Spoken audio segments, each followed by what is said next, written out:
जन्म तंत्र में, यानी कि मेल रिप्रोडक्टिव सिस्टम में, ठीक है। इसमें सबसे पहले देखते हैं वृषण, ठीक है। ये वृषण है। वृषण जो है वृषण कोश से घिरा हुआ रहता है, ठीक है। वृषण की संख्या 2 होती है और ये जो है बाहर उदर गुहा के बाहर जो है लटका हुआ रहता है, यानी कि पेट के बाहर जो है थैली नुमा संरचना है और ये नीचे लटका हुआ रहता है। इसका संख्या जो है ना बाबू ये 2 होता है और इसका काम क्या होता है कि शुक्राणु जो है और टेस्टोस्टेरोन का उत्पादन करता है। टेस्टोस्टेरोन एगो हार्मोन है, ठीक ना, और ये शुक्राणु को भी बनाता है, लेकिन शुक्राणु तो बनाता ही है और शुक्राणु को बनाने में ये जो प्रोस्टेट ग्लैंड है ना ये भी इसको मदद करता है, ठीक है। कभी कभी जो है रोग पढ़ाएंगे तो उसमें देखेंगे कभी कभी किसी को ना प्रोस्टेट ग्लैंड में ना इन्फेक्शन हो जाता है और इन्फेक्शन के कारण क्या हो जाता है उसको प्रोस्टेट को हटाना पड़ता है, यानी कि प्रोस्टेट ग्लैंड का जो है कैंसर हो जाता है। ये पुरुषों में आम चीज हो गया है कि प्रोस्टेट का कैंसर हो जाना, ठीक है ना, और इसके चलते बहुत सा लोग मर भी रहा है, ठीक है। तो जनन स्वास्थ्य में इसकी चर्चा करेंगे। अब देखिए तो वृषण की संख्या 2 होती है और वृषण क्या करता है शुक्राणु और टेस्टोस्टेरोन का उत्पादन करता है, ठीक है। टेस्टोस्टेरोन हार्मोन है और इस हार्मोन का काम क्या है आदमी में उत्तेजना पैदा करता है, ठीक है। अब देखिए आगे हम लोग देखते हैं अधिवृषण, ठीक है। ये अधिवृषण है। वृषण के ऊपर जो है एक लेयर टाइप का रहता है मोटा, उसको बोलते हैं अधिवृषण। और अधिवृषण क्या करता है जब शुक्राणु जो है ना शुक्राणु बनाने का काम कौन कर रहा है वृषण कर रहा है, ठीक है, और कुछ छोटा बड़ा जो है कौन कर रहा है प्रोस्टेट ग्लैंड इसको हेल्प कर रहा है। अब देखिए जब शुक्राणु बन जाता है ना तो शुक्राणु बना और वो बच्चा अवस्था में होता है शुक्राणु, यानी कि पूरा परिपक्व नहीं होता है, ठीक है, यानी फर्टिलाइजेशन करने के लिए वो तैयार नहीं है। तो ये क्या करता है वृषण बनाता है, बना करके और क्या करता है कि अधिवृषण में भेज देता है, कहता तुम वहां रहो। अब अधिवृषण में जमा है, कौन जमा है शुक्राणु, ठीक है।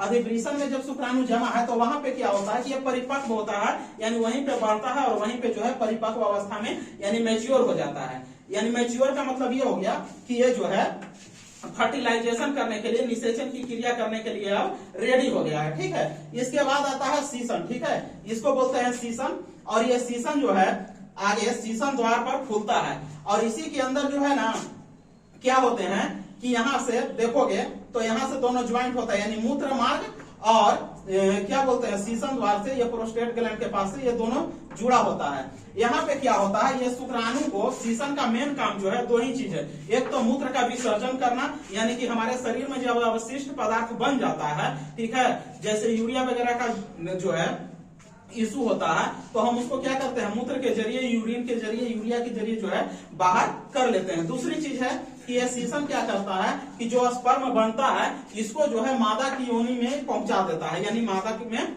पहुंचा देता है। इसके 2 मुख्य काम है, ठीक है।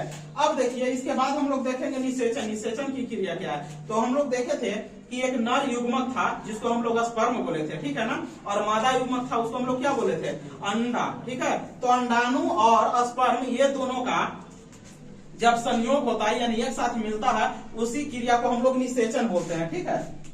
अब देखिए जब निषेचन की क्रिया हो जाएगी तो गर्भावस्था शुरू हो जाएगा, यानी कि निषेचन की क्रिया शुरू हुआ और निषेचन की क्रिया के बाद क्या होगा कि जाइगोट बनेगा और जाइगोट बनने के बाद धीरे धीरे क्या होगा वो गर्भाशय में चला जाएगा और गर्भाशय में जाने के बाद वहां पर जो है भ्रूण विकसित होगा। भ्रूण से जो है उसके बाद भ्रूण विकसित होगा, भ्रूण के बाद फिर क्या होगा वहीं पे बच्चा का डेवलपमेंट शुरू हो जाएगा, ठीक है। इस दौरान क्या होता है कि जो मासिक चक्र होता है महिलाओं में वो रुक जाता है, यानी जब कोई भी लेडीज प्रेग्नेंट रहती है तो उस दौरान क्या होता है मासिक चक्र रुका हुआ रहता है। अच्छा अब देखिए इसमें जब मेल गैमेट और फीमेल गैमेट का फ्यूजन हुआ तो क्या बना ये जो है फेलोपियन ट्यूब में फ्यूजन होता है, यानी नर युग्मक और मादा युग्मक कहाँ मिलता है फेलोपियन ट्यूब में मिलता है और जब मिलता है दोनों तो उसको हम लोग जाइगोट बोलते हैं। जाइगोट के बाद भ्रूण बनता है और भ्रूण जो है कहाँ चल जाता है यूट्रस में यानी गर्भाशय में चला जाता है और गर्भाशय में जाने के बाद क्या होता है ये धीरे धीरे शिशु का रूप धारण कर लेता है, ठीक है, और उसके बाद फिर जन्म हो जाता है 9 महीने के बाद, ठीक है। 9 महीने 6 दिन 9 महीने 7 दिन 8 दिन 9 दिन ऐसे जनरली जो है गर्भावधि जो है लगभग 9 महीने 9 दिन का होता है, ठीक है, मनुष्यों में। अब देखिए जाइगोट क्या करता है इम्ब्रियो यानी भ्रूण में बदल जाता है और भ्रूण के बाद एक हल्का सा जो मतलब शिशु होता है लेकिन वो पूर्ण डेवलप नहीं होता उसको हम लोग फेटस बोलते हैं, ठीक है, यानी कि बच्चा पूर्ण विकास होने से पहले जो विकास होता है उसमें उसको बोलते हैं फेटस, ठीक है। अब समस्या ये आता है, कभी कभी जुड़वे बच्चे का शिकायत आता है, ठीक है ना, कि आखिर जुड़वे बच्चे कैसे जन्म ले लेते हैं। तो देखिए इसमें दो केस होता है, एक जो है आइडेंटिकल होता है यानी एक ही समान होगा, और एक जो होता है वो फ्रेंटियल होता है। इसमें क्या होता है आइडेंटिकल में, इसमें एक ही अंडाणु जो है एक ही स्पर्म से जो है जाइगोट बनाया, और कभी किसी कारणवश जो है क्या हुआ वो टूट गया। बहुत से कारण हो सकते हैं टूटने के, ठीक है ना, तो किसी कारणवश टूट गया तो वो जो बच्चे बनेगा, तो मान लेते हैं कि अगर लड़का है तो एक दोनों लड़का होगा, ठीक है, अगर लड़की है तो दोनों गर्ल्स होगी।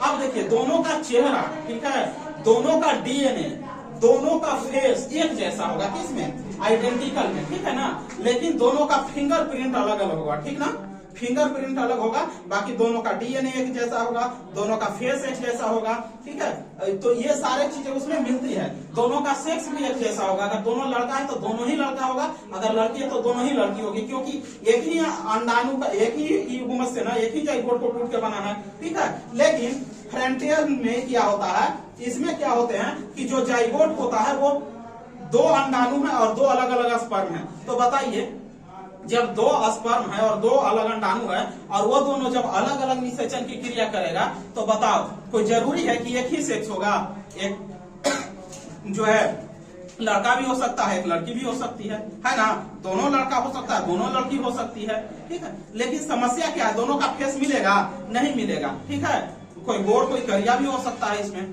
कोई मतलब न फेस मिलेगा, न सेक्स मिल सकता है, न उसका डीएनए मिलेगा, मतलब कुछ भी मैच नहीं करेगा। तो अब समझ में आ गया कि जो है जुड़वे बच्चे का क्या आइडेंटिकल होता है, कैसे जो है एक ही जैसे चेहरा मोहरा का होता है, कैसे अलग अलग चेहरा मोहरा का होता है, कोई दिक्कत है। अब देखिए जब एक नियन चेहरा मोहरा देखने में जो लगेगा ना, उसको बोलते हैं मोनोजाइगोटी, ठीक है। अगर चेहरा एक नियन दोनों के देखे में लग रहा है तो उसको बोलेंगे मोनोजाइगोटी, और चेहरा अलगे अलगे है, ठीक है, उसको बोलेंगे डाइजाइगोटिक, यानी कि एक जाइगोट से बनेगा तो उसको मोनोजाइगोटिक, का दो जाइगोट से बनेगा तो डाइजाइगोटिक बोलेंगे।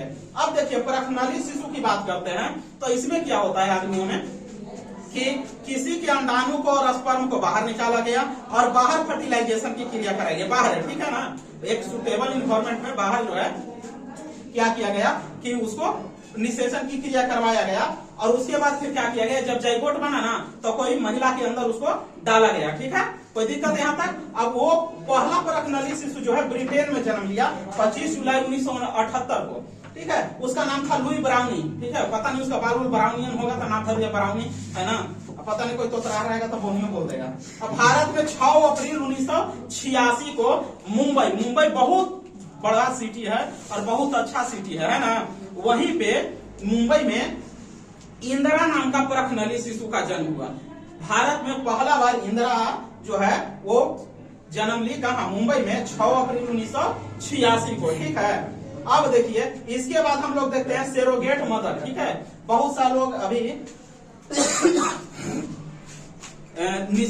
गर्भाशय उसमें इन्फेक्शन है या फिर अंडाशय वगैरह में इन्फेक्शन होता है, तो वो क्या करता है आईवीएफ तकनीक अपनाता है, ठीक है, उसमें लिखा गया है नहीं है सर, तो उसमें क्या होता है कि आईवीएफ तकनीक के द्वारा क्या किया जाता है कि नया जो है दूसरे बेबी को, मतलब मदर कोई और है, ठीक है ना, फादर कोई और है, और वो एक से मदर से अंडा लिया गया और फादर से क्या लिया गया, स्पर्म लिया गया, और दोनों को बाहर ही परखनली शिशु की तरह बाहर ही जाइगोट बनाया गया, और कोई तीसरा भाड़ा पर वो मदर लाती है, ठीक है, यानी भाड़ा पर कोई माँ बनने के लिए तैयार होती है, यानी पैसा दे करके, तो उसमें जो है उसको जाइगोट को डाल दिया जाता है और उसके बाद जो है बच्चे का जन्म होता है, ठीक है। तो इस तरीके से परखनली शिशु और आईवीएफ तकनीक अपना करके जो है बच्चे को जन्म दिया जाता है, ठीक है। तो चलो आज के लिए इतना ही।